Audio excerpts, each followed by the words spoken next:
We're here with Sam Schaefer Numismatics, coming to you guys with a new YouTube video, and I am actually recording from my home office this evening, so that's why I'm not in my usual work attire. For this topic, I want to discuss the best way to sell your coin collection. This is a super important topic. It's a topic that I get questions about all the time. And I totally understand that because it's very important to for someone selling a coin collection to maximize the proceeds or the profits from that sale. So there is a lot of things that you have to weigh, but that getting the most out of it is pretty much the main one. So there's a couple options at our disposal when it comes to selling coin collections, and as a coin dealer, I am one of those options, but I want to go over not just what I offer, but also what other venues offer as well. So the first one I'm going to talk about is consigning or handing over your coins to an auction house and having the auction house sell them. Now this could be done on a local level, with local auctions. It can also be done on a more national level with major auctions like Heritage and Stax Bowers, Great Collections, Legend Morphe, etc. Benefit of going with an auction, and this is why most people choose to do it, it's very easy. It's very stress-free for the most part. You pretty much hand your collection over to the auction company. They take care of the marketing, the photos, making sure that bidders get to the room. It's kind of a seamless process. And there's also another benefit of going with an auction house, and that is on some coins, particular ones that are super rare or ones that have super great eye appeal, you have the potential to hit some home runs. You might have some very excited bidders that really bid items up above and beyond, and that can really be beneficial to some coin collectors, particularly though those who collected very high-end things. Most of the average coin collections that I see would probably not be accepted at a major auction house. I'm not exactly sure what their policies are in terms of what they will buy and will not buy. However, I do think that if, the average collection that comes in is, I would say, between $100 and $500. Not that the auction company doesn't have somewhere to go with this material, but the major auction houses rely on higher-end inventory. So I have a feeling that they typically treat those scenarios just like a coin dealer would, where they make an outright offer instead of actually running it through the auction. So, again, the other downside is also a pretty major one, and that is the auction houses do charge a buyer's premium. Now, that sounds like that's the buyer's problem, but really it's sort of the seller's problem, or the consignor's problem. Because, for instance, let's say a collector bids $87 on an item in a Heritage auction. Well, that might be the hammer price. That might be what the auction ends at. But once the auction's completed, the auction house then charges a large percentage, in most cases, over what was actually paid for the coin in the auction, which is called the buyer's premium, and that is what the collector, or the person buying from the auction, has to pay. So the $87 that somebody bid on a coin is actually $100. So a collector is willing to pay $100 for a coin. That's obviously established by what they paid for it, but as the consignor, you're not getting $100. You're typically getting hammer price. And sometimes if you negotiate, you might be able to get hammer plus some percentages, but pretty much if you are getting the auction house to take less than 15%, then you are doing very well. Most auction houses charge between 17 and 20% as basically their cut. And whether or not they call it their cut, whether or not they say that that's what they're taking off of the sale, that is how auction houses work. So I think that you actually sacrifice a ton of value or potential value by going with an auction house. So, and in fact, I will say this. The next one I'm going to talk about, which is selling to a coin dealer, I think a lot of times a established professional coin dealer can get pretty close to what a collector would actually get from an auction house if you subtract the buyer's premium and basically take 20% off of what you get in an auction house. You'd be surprised because a lot of times, dealers' margins on certain items are 5 and 10%. I mean, sometimes we can actually net you more than the auction house would get you. So the coin dealers, how it works for us is we are basically coin brokers. So people come into, like, for instance, you can come into my office in Indianapolis, and you will have an appointment with me, and I will evaluate your coin collection. I tell you exactly what it's worth and what I pay. I submit an offer on it. If you are to accept that offer, then I pay you. And my offer factors in that I am going to have to resell these items, and that is where my profit comes from. So, as a dealer, I do have to pay less than things are worth. And then ideally sell them for what they're worth. Now, a lot of times that's easier said than done. The coin market is fickle, and there are more, let me say this, there are less collectors than there are coins. So a vast majority of coins, whether you're selling to an auction house, a dealer, the guy down the street, a lot of coins end up in the wholesale market at some point. For instance, proof sets and mint sets. A lot of people have these from the 70s and 80s. Grandpas and grandmas across the universe bought proof sets and mint sets. And unfortunately, there's not a big demand for 1975 mint sets. There's not really any. I mean, maybe somebody has an anniversary or something coming up, but I never really get a call. I don't think I've ever had a call for somebody wanting to buy a backdated mint set or proof set. Typically, people just want to buy the mint set or proof set of the present year. So material like that, a lot of times I'm buying it knowing that I have to wholesale it. And on certain items, that may mean, 30 or 40% back of what a price guide might say. But in reality, it's pretty close to the fair, honest number on it. I mean, especially proof and mint sets, there are some of these sets where, even the end user, even the dealer or the TV program or whatever that ends up selling these sets, they may only be making 5 or 10% on these items. There's just not that much margin on some of this stuff. Now, the other benefit of going with a coin dealer is it's a super simple process. You bring the collection in, the coin dealer, myself included, evaluate it, and then you get paid. It's very simple. The auction house, I didn't mention this, but this is important to know too. An auction house, the big ones, they may take as much as 6 months until you get paid. I've consigned stuff to some of the big auction houses, and I don't do it very often because the upside has to be so enormous for me to tie up cash flow for months and months and months. Like, that's just, to me, that doesn't work.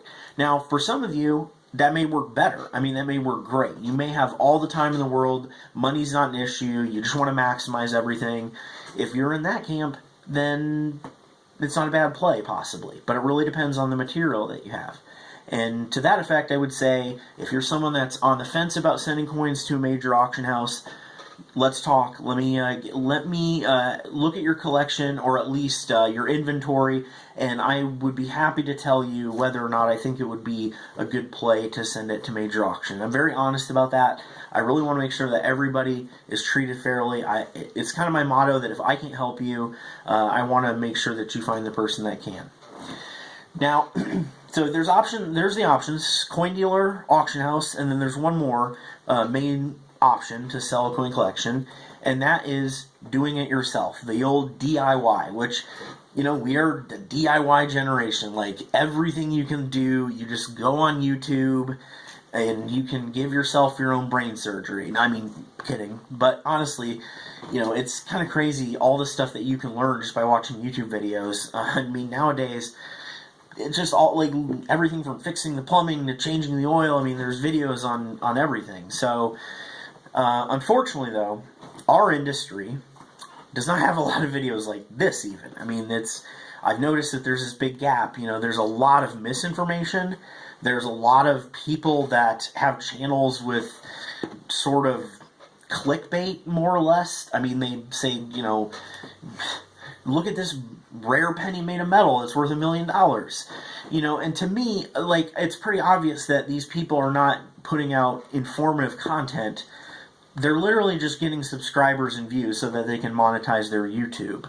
My goal, I don't know that my YouTube's ever going to be monetized. I don't really care so much about that as much as I do providing an outlet to get information out, to give back to the hobby. And, this venue also is a form of advertising. I think it's nice.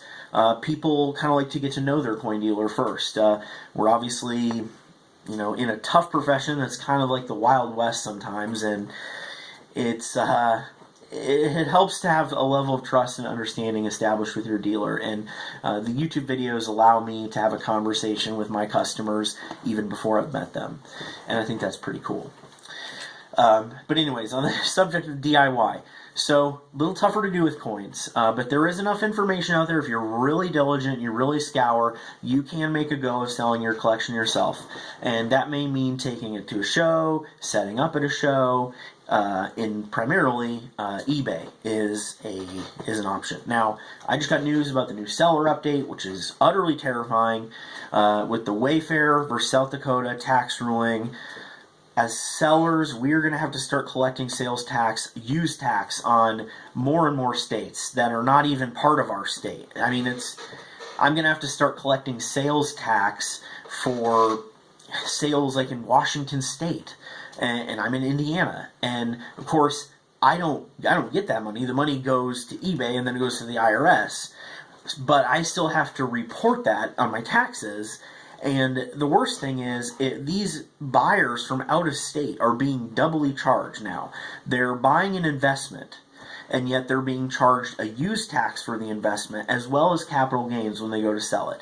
It is a horrific court ruling that is going to be very damaging to this hobby. We continue to fight it, but this is, they've been wanting to roll this law out for a long time, so we're just going to have to deal with it. And on the subject of DIY, that really sucks. Like, it's become more loaded of a process than it used to be. Now, the other major concern with doing it yourself is, I'll be honest, like, it takes years to become a good coin dealer. I wouldn't have even dreamed of, having customers come and bring me their coin collection until I'd spent a couple of years fully immersed in the business. Because there's just so much to learn. It's just crazy. I would venture to say that coin dealers, we probably put in as much learning and as much knowledge building and experience building as someone who is a pre-med student. We pretty much have to know, almost as much as doctors do. It's crazy, the sheer amount of stuff we need to know to be effective. Now, obviously, anybody can do coins. I mean, you can open a coin shop tomorrow, and you can probably learn how to buy 90% and scrap jewelry and all the basic stuff in no time. But in terms of actually, establishing the networks, paying the fair values, knowing about coin conservation, knowing about submitting coins, knowing about grading coins, I mean, this is all... It takes so much time. So if you are DIY, you gotta love what you're doing. You gotta be so into the hobby. And this is where, as I bring this stuff up, you kind of have to be asking these questions about yourself. Do I need money now, or can I get it in 6 months? Do I have the patience to learn all the things I need to learn? These are valid questions that you really need to ask yourself. And, I think... For most people, it's going to be a stress and a frustration to try and sell it yourself on eBay or however. And here's the other big issue with this. For instance, on eBay, I love buying on eBay. That's always been a great place for me to pick up new inventory because so many people go on there and sell their coins. They sell Grandpa's coin collection and have no idea what they're doing. instead of trusting reputable dealers to purchase it from them because they're convinced that we're, taking enormous profits, they say, you know what, I want all 100% to me instead of, letting us make an honest percentage. Kind of drives me crazy. Separate pet peeve. I don't need to get into it too much. But yeah, I mean, unless you're an expert coin enthusiast, you are going to make a lot of mistakes and you're going to miss things. I've had incredible luck cherry picking things off eBay, and I won't get into specifics, but I have made some incredible finds. I've made a lot of money doing eBay on the buying side, and it's really just all people who have no idea what they're doing. They don't know anything about dye varieties. They don't know anything about major varieties. They don't know anything about toning. They don't know anything about coin conservation. They don't know anything about coin grading. It's amazing to me how many people will list like a mint state coin on eBay. This is an MS coin. It's worth $300, and they will look at the price guide and say, okay, well, this is kind of toned and it's kind of ugly. I guess I'll call this a VF. Okay, $60. Okay, I'll list it all the time. That's just a ton of money that you're giving away. So it just doesn't make sense. Like, I don't be stubborn. If you are someone who doesn't know what you're doing, you've got the dealer, you've got the auction house. Better to go that way. If you're somebody that really loves coins, are really invested in it, willing to learn, going to spend the hours, then by all means, DIY is totally understandable, and I'm happy to help you folks as well. If you're someone that is going to try and go about it yourself, it may be worthwhile to. I offer a couple tiers of service when it comes to that kind of stuff. I do hands-on consultation, which could mean traveling into your home. I do charge $75 an hour for that service. It's kind of a high-level service where I really look deeply, at your coin collection. I try and find areas of, high-value coins that we can really exploit to maybe get some high grades, send them in, things like that. That may be beneficial if you're DIY, and I'm happy to help with that, really answer any questions. So those are the three main options. Again, you can sell to a coin dealer like me, you can sell to or consign to an auction house, or you can go DIY and sell it yourself. All valid options, but all with, their own pros and cons. So I think that pretty much does it for this video. As always, appreciate your likes, comments, shares.